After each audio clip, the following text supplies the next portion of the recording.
Hello, good morning students. आज electronic configuration के जो रूल्स हैं हम वो पढ़ने वाले हैं।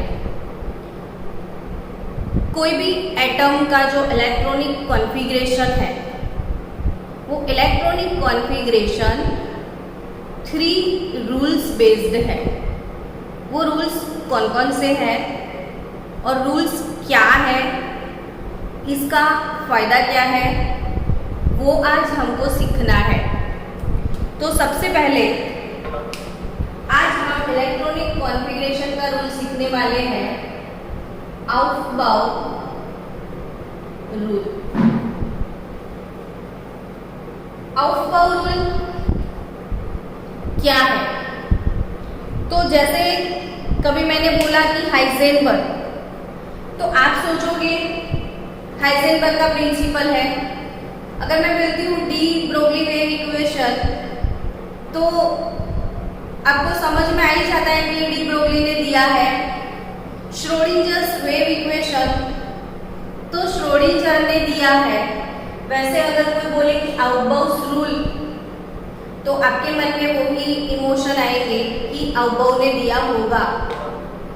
बट आउटबाउ वर्ड जो है उसका मतलब होता है टू बिल्डिंग अप, यानी कि अरेंजमेंट। टू बिल्डिंग अप यानी कि अरेंजमेंट। तो वर्ड है आउटबाउ, कोई साइंटिस्ट का नेम नहीं है, एक सिंपल सा वर्ड है आउटबाउ, यानी टू बिल्डिंग अप यानी अरेंज करना। तो आउटबाउ रूल्स यानी कि अरेंजमेंट रूल। तो आउटबाउ रूल्स का स्टेटमेंट क्या है? तो electron first enters into lower energy orbitals and then after it goes into higher energy orbital, यानी कि इलेक्ट्रॉन सबसे पहले लोअर एनर्जी ऑर्बिट में एंटर होता है। अगर इलेक्ट्रॉन के पास चॉइस है कि भाई चलो 1s है, 2s है, 2p है, 3s है, 3p है, इतनी चॉइस है इलेक्ट्रॉन के पास। जैसे हम होटल में जाते हैं, मेनू कार्ड होता है, तो इसमें बहुत सारी चॉइसेस होती है, लेकिन हमें जो पसंद होता है हम वो चीज़ ऑर्डर करते हैं। सेम वे इलेक्ट्रॉन के पास बहुत सारी ऑर्बिट्स हैं, लेकिन इलेक्ट्रॉन किसको सिलेक्ट करेगा? तो electron always lower energy orbit में एंटर होगा।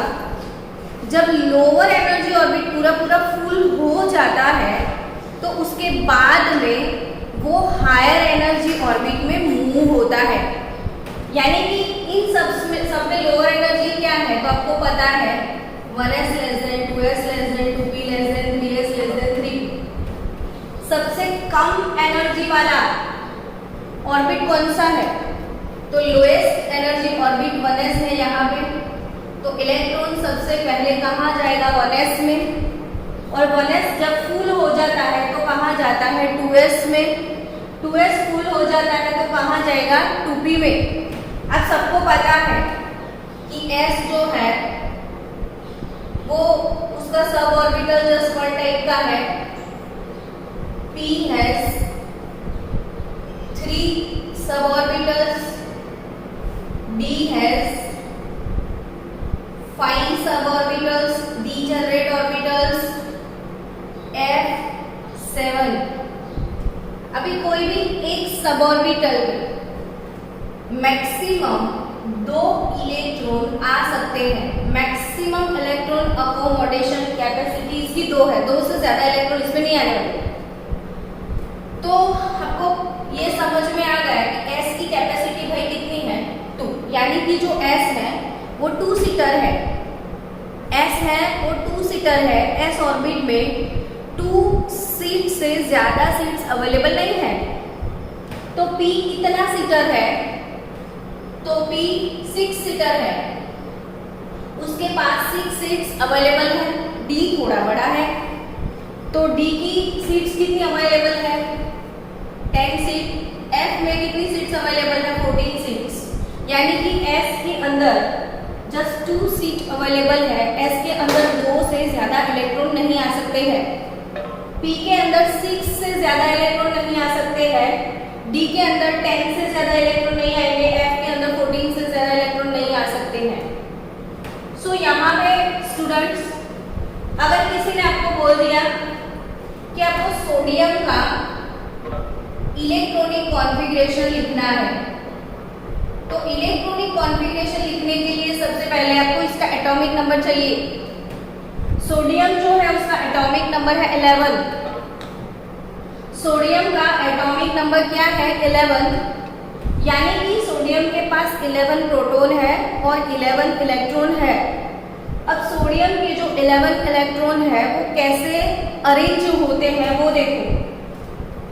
तो ये रहा energy order 1s 2s 2p 3s 3p। चलो टोटल 11 इलेक्ट्रॉन है। इलेक्ट्रॉन सबसे पहले कहाँ पे एंटर होगा? तो लोअर एनर्जी ऑर्बिट में। यहाँ पे लोअर एनर्जी ऑर्बिट कौन है? 1s। 1s की 2 सीटर है वो 1s, तो 2 इलेक्ट्रॉन यहाँ पे जाएंगे, इसमें 2 चले गए, फिर उसके बाद यहाँ पे भी 2 बैठ सकते हैं, 2 2 4 हो गए। यहाँ पे 6 लोग अरेंज हो सकते हैं, तो 2 2 4 6 10 हो गए। अब बचा 1, तो 3s में चला जाएगा। तो यानी कि कॉन्फ़िगरेशन सोडियम का क्या हो गया? 1s2 2s2 2p6 3s1। तो अबाउ से सिर्फ इतना ही सीखना है आपको कि इलेक्ट्रॉन सबसे पहले लोअर एनर्जी ऑर्बिट में एंटर होता है और लोअर एनर्जी ऑर्बिट जब फुल हो जाता है तो वो हायर एनर्जी ऑर्बिटल में मूव हो जाता है। तो अबाउ सिर्फ इतना ही है। लेकिन अब इसका फायदा, तो n+l रूल वो पढ़ना है। वैसे शायद मैंने कल पढ़ाया था आपको, लेकिन फिर से कि अगर किसी ने आपको बोला कि 4s 3d 4p 4d 6p 7f इतने ऑर्बिटल्स हैं आपके पास, आपको इनमें से डिसाइड करना है कि लोअर एनर्जी कौन है, हायर एनर्जी कौन है। यानी कि ये जितने ऑर्बिट्स हैं उनको एनर्जी के इंक्रीजिंग ऑर्डर में अरेंज करना है। तो एनर्जी के इंक्रीजिंग ऑर्डर में आपको अरेंज करना है, तो सिंपल सा बात है कि आपने जो इलेक्ट्रॉनिक कॉन्फ़िगरेशन पढ़ के रखा है उसमें एनर्जी ऑर्डर कैसे निकालते हैं वो मैंने ट्रिक से सिखाया हुआ है। 2 ट्रिक सिखाई है मैंने डिफरेंट। तो यहाँ पे 2 लेक्चर में there are 2 tricks for you. अब तक किसी ने वो वाले लेक्चर्स नहीं देखे हैं तो प्लीज़ फिर से वो कॉन्फ़िगरेशन वाले लेक्चर्स आप ख़त्म करो, देखो। तो यहाँ पे जो मैंने लिखा हुआ है ये जो SPBF, तो इनको इंक्रीजिंग ऑर्डर में कैसे अरेंज करेंगे तो वो ट्रिक से भी कर सकते हो, लेकिन आपको फास्ट थोड़ा मूव ऑन होना है। वो ट्रिक के लिए आपको सब लिखना पड़ेगा, निकालना पड़ेगा। तो अगर आपको फास्ट मूव ऑन होना है एग्जाम में, कॉम्पिटिटिव में, तो NL सबके लिख दो। N यानी प्रिंसिपल क्वांटम नंबर, L यानी एजीमुथल क्वांटम नंबर। अगर NL क्या है वो अब भी नहीं पता है तो इसके भी वीडियोस अवेलेबल है, क्वांटम नंबर्स वाले वीडियो आप देखो ताकि NL क्या है वो पता चल जाए। तो यहाँ पे N और L क्या है, तो N जो है वो प्रिंसिपल क्वांटम नंबर 4s का प्रिंसिपल 4। अब L वैल्यू जो है वो 0s ऑर्बिटल के लिए होता है, L वैल्यू 1 p ऑर्बिटल के लिए होता है, L वैल्यू 2 d के लिए होगा, L वैल्यू 3 f के लिए होगा एंड सो ऑन। तो यहाँ पे L 0 है, यहाँ पे N 3 d ऑर्बिटल है तो L 2 हो जाएगा, N यहाँ पे 4 p के लिए L1, ये यहाँ पे 4d के लिए L2, ये 6p के लिए L1, प्रिंसिपल 7 है, f के लिए L जो है वो 3 होगा। तो n+l रूल अप्लाई करो आप, n+l यानी कि ये 4, ये 5, ये 6, ये 7, ये 10। तो यहाँ पे जिसका n+l यानी nl का दोनों का एडिशन यानी n+l जिसका हाईएस्ट है उसका एनर्जी लेवल हाईएस्ट होगा। तो यहाँ पे हाईएस्ट एनर्जी लेवल 10 वाला आएगा, 7f हाईएस्ट एनर्जी लेवल, उससे कम एनर्जी 7 वाले का होगा यानी 6p होगा, फिर 7 से कम होगा 6 वाला यानी 4d होगा, फिर आएगा 5, लेकिन यहाँ पे टाइम है 5 दोनों के सेम है। तो जब दोनों के एडिशन सेम होते हैं तो प्रिंसिपल क्वांटम नंबर देखना है। अब यहाँ पे प्रिंसिपल 3 है, यहाँ पे प्रिंसिपल 4 है, तो पहले 4 वाला आता है, फिर 3d आएगा। तो यहाँ पे 5 की बात करता बचा 4, देन लास्टली d स्टूडेंट्स। तो n और l दोनों को मिला के भी आप एनर्जी ऑर्डर डिसाइड कर सकते हो, यानी कि यहाँ पे आउटबाउ रूल अपना खत्म हो गया। तो आउटबाउ अंकल सिंपल सी बात है, क्या सिखाते हैं कि इलेक्ट्रॉन सबसे पहले लोअर एनर्जी ऑर्बिट में जाता है, लोअर एनर्जी ऑर्बिट फुल हो जाता है तो वो हायर एनर्जी ऑर्बिट में जाता है। नाउ अगर आपको कोई आके पूछे कि आउटबाउ रूल के एक्सेप्शन कौन से हैं, आउटबाउ रूल के एक्सेप्शन कि जहां पे आउटबाउ गलत है तो वो एक्सेप्शन गलत यानी कि वो फॉलो नहीं करते हैं आउटबाउ को, वो जो है आउटबाउ एक्सेप्शन आपने मेरे इलेक्ट्रॉनिक कॉन्फ़िगरेशन के वीडियो देखे हुए हैं, वो मैं एज्यूम करती हूँ यहाँ पे, ठीक है। तो मैंने 1 to 30 इलेक्ट्रॉन का जो इलेक्ट्रॉनिक कॉन्फ़िगरेशन सिखाया था 1 to 30 एलिमेंट्स का, तो उसमें मैंने 2 एक्सेप्शन सिखाए थे। कुकर याद है बच्चों, कुकर वाला मैंने आपको एक्सेप्शन सिखाया था, Cu और Cr के अंदर एक्सेप्शन है। क्रोमियम जो कि उसका एटॉमिक नंबर 24 है, और कॉपर जिसका एटॉमिक नंबर 29 है। क्रोमियम का कॉन्फ़िगरेशन था 24 से पहले इनर्ट गैस आर्गन आता है, 18 इसके इलेक्ट्रॉन है, यहाँ पे भी आर्गन। अब इसका इलेक्ट्रॉनिक कॉन्फ़िगरेशन क्या था, तो 3d 4s, यहाँ पे इलेक्ट्रॉन 4s में सबसे पहले जाते हैं, तो 4s to 3d 4 होना चाहिए था।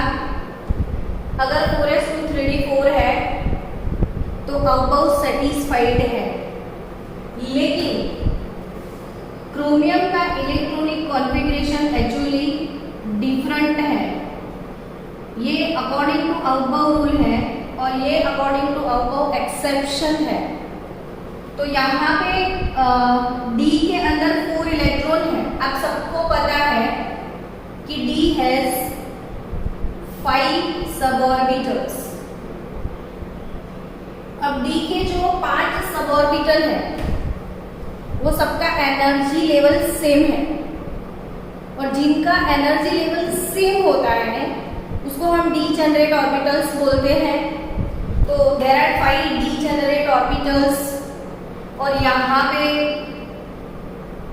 अगर 4 इलेक्ट्रॉन ऐसे अकोमोडेट किए तो 4 इलेक्ट्रॉन 1 2 3 4 के हिसाब से आ गए, लेकिन सिर्फ एक ऐसा ऑर्बिटल है जिसके पास इलेक्ट्रॉन नहीं है। तो अगर कोई ऑर्बिटल के अंदर ऐसे 5 इलेक्ट्रॉन है तो वो हाफ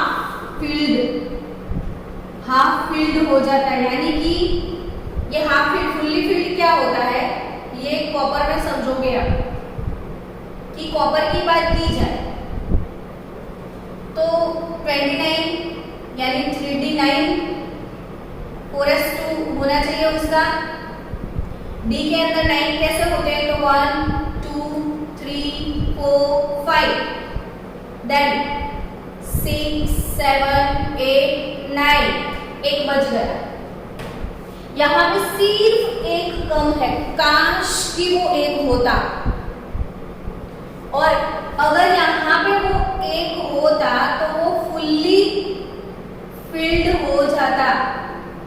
तो अगर कोई ऑर्बिटल हाफ फिल्ड है, हाफ फिल्ड इसको बोलते हैं, फुल्ली फिल्ड इसको बोलते हैं। इसकी कैपेसिटी टोटल 10 की है, सारे 10 आ गए तो फुल्ली फिल्ड है। अगर 5 ऑर्बिट वैसे ऑक्यूपाई हो गए हो तो वो हाफ फिल्ड है। तो अगर डी ऑर्बिटल हाफ फिल्ड होता है या फुल्ली फिल्ड होता है तो वो स्टेबल हो जाता है, उसका एनर्जी लेवल डाउन हो जाता है और स्टेबिलिटी इंक्रीज होता है। अब सबको आप अपने सराउंडिंग्स में देखो, कोई भी ह्यूमन बीइंग है, व्हाट ही विश, तो he want to be stable. सबको स्टेबल होना है, किसी को अनस्टेबल रहना अच्छा नहीं लगता है। तो पूरा नेचर भी स्टेबिलिटी की तरफ मूव होता है।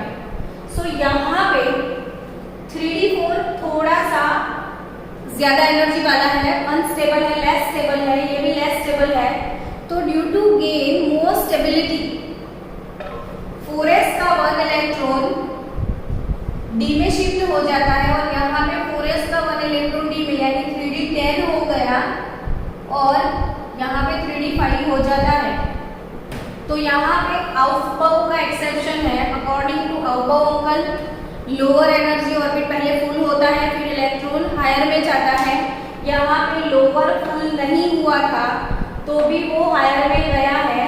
सो कॉपर एंड क्रोमियम ये दोनों आउटबाउ एक्सेप्शन है, ये कॉम्पिटिटिव लेवल पे ऐसे क्वेश्चंस आते हैं, ठीक है। तो यहाँ पे 4s फुल होना चाहिए था लेकिन नहीं हुआ है क्योंकि इसको फुल्ली फिल्ड और हाफ फिल्ड डी ऑर्बिटल चाहिए थे और स्टेबल होने के लिए। सो यहाँ से एक इलेक्ट्रॉन यहाँ पे शिफ्ट हो जाता है। तो it is excited state configuration of copper and again it is excited state configuration of chromium. So guys, Aufbau खत्म हियर। नाउ मूव करते हैं सेकेंड रूल की तरफ। और इलेक्ट्रॉनिक कॉन्फ़िगरेशन का जो सेकेंड रूल है, Hund's rule, Hund's rule of maximum multiplicity. यहाँ पे स्टूडेंट आपको कोई भी टॉपिक कैसे याद रखना है, तो जैसे आपको कोई पूछते हैं कि इलेक्ट्रॉनिक कॉन्फ़िगरेशन के रूल कौन से हैं, तो आपको नाम याद होते हैं कि हाँ आउफबाउ का है, हुंड्स का है, लेकिन हुंड रूल्स फॉर व्हाट, ये पूरा स्टेटमेंट आपको लर्न करना है। तो आप हमेशा ऐसे बोलो कि Hund's rule of maximum multiplicity, Hund's rule of maximum multiplicity. तो कल के लेक्चर में मैंने आपको स्पिन मल्टीप्लिसिटी कैलकुलेट करना भी सिखाया था। जैसे आउफबाउ रूल किस लिए है, तो आउफबाउ रूल वो ऑर्बिट के अंदर इलेक्ट्रॉन कैसे अरेंज होते हैं, यानी कि 2s 1s 3s वो कैसे फुल होते हैं वो सिखाते हैं। लेकिन हुंड्स रूल वो किसके लिए है, तो this rule explain the arrangement of electron in the degenerate orbitals. तो डीजेनरेट क्या होते हैं, तो डीजेनरेट ऑर्बिटल्स यानी जिनका एनर्जी लेवल सेम होता है, मतलब किसकी बात है ये यहाँ पे, तो P। तो जैसे P has 3 degenerate orbitals Px, Py, Pz। Now अगर आपके पास P3 इलेक्ट्रॉनिक, चलो P1 से ही शुरू करते हैं कि भाई P1 इलेक्ट्रॉनिक कॉन्फ़िगरेशन है, यानी P के अंदर एक इलेक्ट्रॉन है, तो वो कहाँ होगा, Px में होगा, Py में होगा या Pz में होगा। सबसे पहला इलेक्ट्रॉन P के अंदर कहाँ पे एंटर होता है, तो आपको अभी आंसर देना है सपोज, तो आप फट से ऐसा बोलोगे कि बट ऑब्वियस है px में ही जाएगा ना, तो यहाँ पे ऐसा नहीं है। क्यों? क्योंकि px, py और pz तीनों का एनर्जी लेवल सेम है, यानी वो px में भी हो सकता है, यानी इसका इलेक्ट्रॉनिक कॉन्फ़िगरेशन p1 का ये भी हो सकता है, ये भी हो सकता है, या ए भी हो सकता है। यानी कि फर्स्ट इलेक्ट्रॉन है जो p में एंटर होता है वो px में भी सबसे पहले जा सकता है, वो py में भी जा सकता है, या pz में भी आप डाल सकते हो। कंपलसरी नहीं है कि वो सबसे पहला है तो वो px में ही जाएगा, क्योंकि तीनों का एनर्जी लेवल सेम है। अब दूसरी बात कि अगर पहला इलेक्ट्रॉन एंटर होता है तो क्या वो अप स्पिन में ही एंटर होता है? तो नहीं, ये भी नेसेसरी नहीं है। May be first electron like that, तो ऐसे भी ये जा सकता है, यानी वो अप स्पिन यानी वो क्लॉकवाइज भी मूव हो सकता है, या फिर आप एंटी क्लॉकवाइज भी डाल सकते हो। तो यहाँ पे फर्स्ट इलेक्ट्रॉन px पे आप ऐसे डालोगे, तो सेकंड कैसे डालोगे? तो सेकंड कहाँ डालोगे? तो सेकंड में भी py में भी डाल सकते हो, pz में। अगर आपने सेकंड यहाँ पे लिख दिया तो यही मूव्स रूल समझना है कि अगर सेकंड इलेक्ट्रॉन py में गया तो अब उसका स्पिन कौन सा होगा? तो अगर यहाँ पे स्पिन इसका डाउन है तो यहाँ पे इसका स्पिन डाउन ही होगा और यहाँ पे वो डाउन ही जाएगा। तो क्यों ऐसा किया? तो यहाँ पे क्या लिखा है कि moves rule for maximum multiplicity, electron अपनी मल्टीप्लिसिटी मैक्सिमम रखने का ट्राई करेगा। देखो यहाँ पे वो ऑपोजिट स्पिन में है तो उसका स्पिन -12 है। अगर ये अप में चला गया तो अप का स्पिन +12 हो जाएगा, तो ये -12 प्लस आप कैंसिल हो जाता है, यानी यहाँ पे स्पिन मल्टीप्लिसिटी जो है उसकी डिक्रीज हो जाएगी, और उसको डिक्रीज नहीं करना है, उसको तो मैक्सिमम करना है।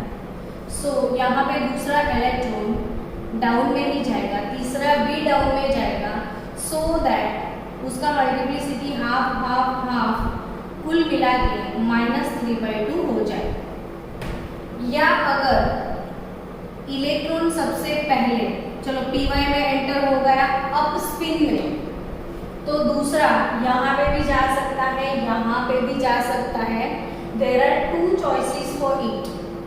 नाउ वो सपोज यहाँ पे गया तो वो ये पहला वाला अप है तो ये अप में ही जाएगा, तीसरा भी अप में ही जाएगा। यानी कि इलेक्ट्रॉन का टेंडेंसी क्या है बच्चों कि जब तक पॉसिबिलिटी है तब तक वो अनपेड रहेगा। अनपेड यानी सिंगल, और पैड इलेक्ट्रॉन क्या होते हैं? तो ऐसे डबल होते हैं, तो ये पैड इलेक्ट्रॉन है, ये अनपेड इलेक्ट्रॉन है। तो जब तक पॉसिबिलिटी है तब तक इलेक्ट्रॉन अनपेड रहेंगे, वो पैरिंग नहीं करेंगे। जब सारी सीट खत्म हो गई तो वो पैरिंग कर सकते हैं। यानी कि यहाँ पे हाफ, तो इसका हाफ, इसका भी हाफ, इसका भी हाफ, यानी तीनों का मल्टीप्लिसिटी 3/2 1.5 मिल जाता है। तो अब आपको समझ में आ गया। तो रूल फिर से चलो दूसरा एग्जांपल लेते हैं। अगर D की बात की जाए तो D के पास टोटल 5 D जेनरेट ऑर्बिटल्स है ना। तो पहला इलेक्ट्रॉन सपोज यहाँ गया, अप गया, तो दूसरा भी अप जाएगा, तीसरा भी अप जाएगा, नेक्स्ट भी अप, और उसके बाद भी अप।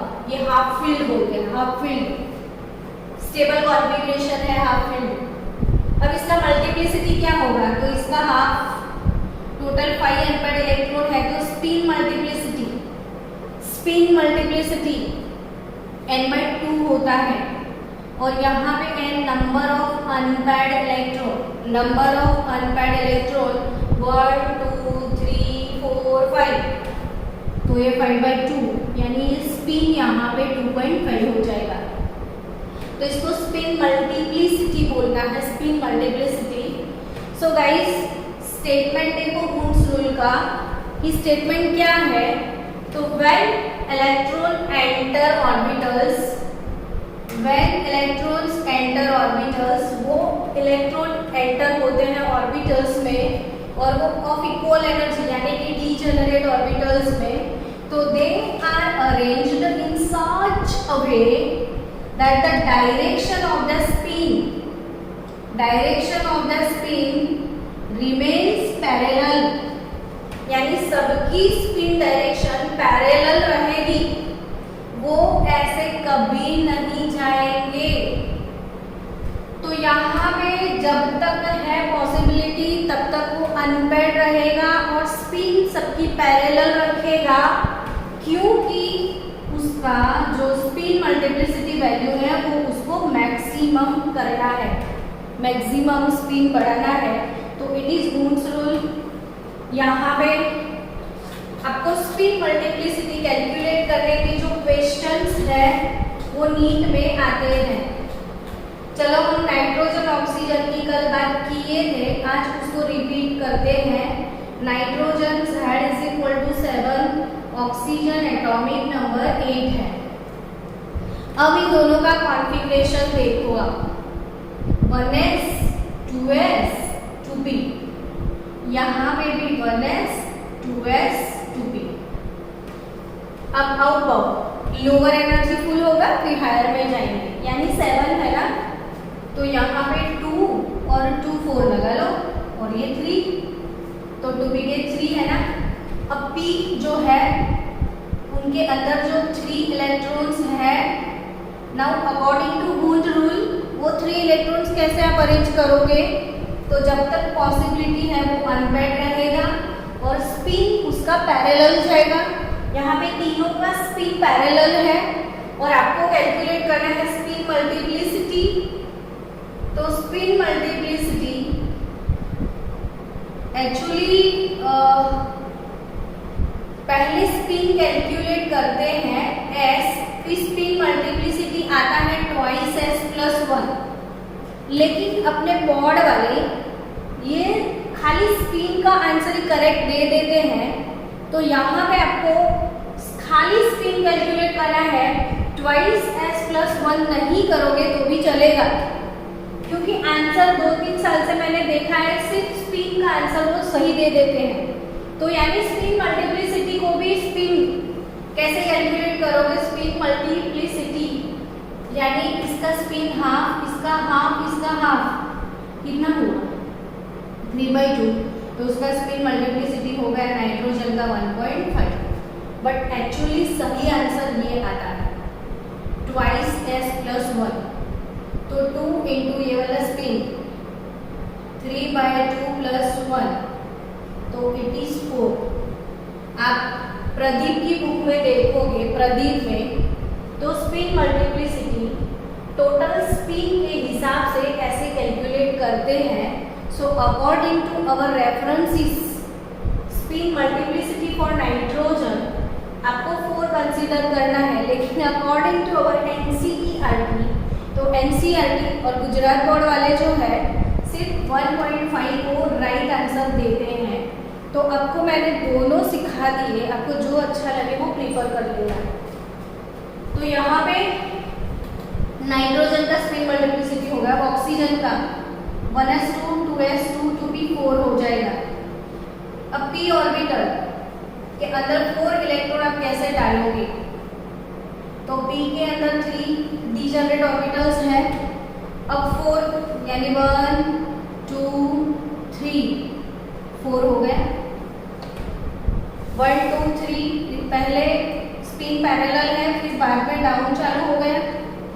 अब इसका स्पिन मल्टीप्लिसिटी s, यानी ये अनपेयर्ड है, ये अनपेयर्ड है, इसका प्लस हाफ, इसका प्लस हाफ, इसका तो प्लस हाफ माइनस हाफ ये कैंसल आउट हो गया। तो यहाँ पे हाफ प्लस हाफ यानी इसका स्पिन 1 कंसिडर करना है। और according to Pradeep spin multiplicity twice S plus 1 करोगे आप तो इसका 3 निकलेगा, लेकिन यहाँ तक वो राइट दे देते हैं तो कोई बात नहीं, आपको दोनों मैंने सिखा दिया, स्पिन और स्पिन के बाद twice S plus 1 spin multiplicity होता है। इलेक्ट्रॉन अपनी स्पीड पे मूव होता है ना, तो उसको स्पिन मोमेंटम भी होता है, स्पिन मोमेंटम भी होता है। तो स्पिन मोमेंटम कैसे कैलकुलेट करते हैं, just for knowledge, simply for knowledge में आपको सिखा रही हूँ कि स्पिन मोमेंटम, जैसे आप एंगुलर मोमेंटम पढ़े थे, एंगुलर मोमेंटम ऑर्बिट के लिए, फिर ऑर्बिटल के लिए, वैसे स्पिन मोमेंटम भी होता है और वो होता है under root S plus 1 into H upon 2 पाई।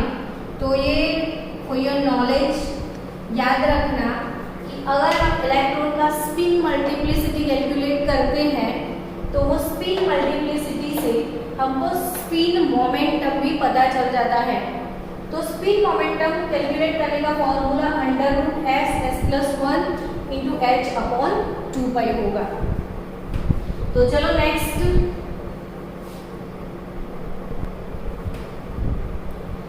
यहाँ पे अपना थर्ड रूल जो है स्टूडेंट्स, वो है पाउलीज एक्सक्लूजन प्रिंसिपल।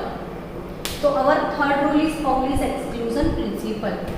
अब पाउली ने क्या बोला, तो एक्सक्लूजन यानी कुछ मनाही किया, कुछ मना कर रहे हैं हमको। जैसे फर्स्ट हमने सीखा Aufbau, second Hund's rule for maximum spin multiplicity, और थर्ड वाला जो है पाउलीज एक्सक्लूजन प्रिंसिपल। यहाँ पे क्या लिखा है, what is the statement of Pauli exclusion principle. So two no electrons in an atom can have the same values for all the 4 quantum numbers. इसका मतलब समझते हैं, दो काम करते हैं कि एक अपना क्वेश्चन भी सॉल्व हो जाए और ये रूल भी समझ में आ जाए। अगर आपको कहीं ऐसा क्वेश्चन पूछ लिया कि भाई चलो सोडियम का कॉन्फ़िगरेशन लिखते हैं, Z=11 का, और कॉन्फ़िगरेशन क्या है इसका, तो 1s2 2s2 और 2p 4 + 6 10 और 3s1। ऐसा क्वेश्चन आता है, एक दो बार पूछा है कि व्हाट इज या right all 4 quantum numbers for valence electron of sodium, valence electron of sodium, right all 4 quantum number for valence electron of sodium, ये क्वेश्चन आता है। तो यहाँ पे सोडियम जो है 1s2 2s2 2p6 3s1, तो वैलेंस ऑर्बिट किसको बोलते हैं, जो लास्ट ऑर्बिट होता है, जो लास्ट यानी आउटर मोस्ट, यानी सबके लास्ट। तो 1s के बाद 2s कंप्लीट हो गया, उसके बाद लास्ट इलेक्ट्रॉन उसका 3s में है, तो उसका वैलेंस ऑर्बिट है, वैलेंस ऑर्बिट या आउटर मोस्ट ऑर्बिट है। अब यहाँ पे ये जो वैलेंस ऑर्बिट है 3s, उसके अंदर सिर्फ एक इलेक्ट्रॉन है, तो ये या तो अप भी हो सकता है या डाउन भी हो सकता है। उसके लिए हमको क्वांटम नंबर्स लिखने हैं n, l, m और s। तो 4 क्वांटम नंबर्स के क्या होंगे, तो इसका प्रिंसिपल क्वांटम नंबर 3 है। अब l क्या होगा, तो s ऑर्बिटल है ना, तो l 0 हो जाएगा।